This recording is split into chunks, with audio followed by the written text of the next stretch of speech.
ইয়া বানি আদম ইম্মা ইয়াতিয়ান্নাকুম রুসুলুম মিনকুম ইয়াকুসুনা আলাইকুম আয়াতি। হে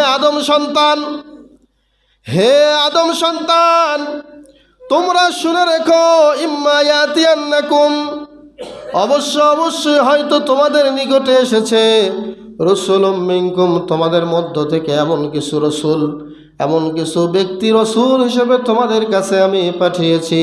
তারা ইয়াকুসুনা আলাইকুম আয়াতি, এই রসুলরা গিয়ে তোমাদের নিকটে আমি আল্লাহ তাআলার পক্ষ থেকে নিদর্শন বর্ণনা করতে। বলেন সুবহানাল্লাহ।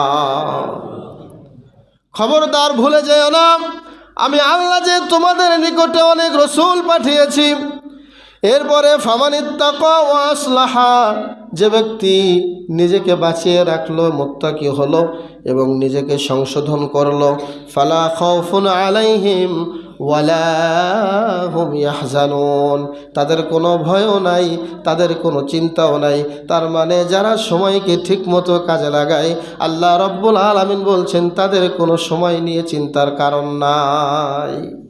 যদি আমি মুত্তাকি হই, যদি আমি ইমানদার হই, তাহলে সময়ের ব্যাপারে আমার কোনো ভয় নাই। আমি যদি ইমানি হালতে সময়টা কাটাতে পারি, মুমিন অবস্থায় সময় ব্যয় করতে পারি, তাহলে সময়ের মূল্য আমার অনেক বেশি।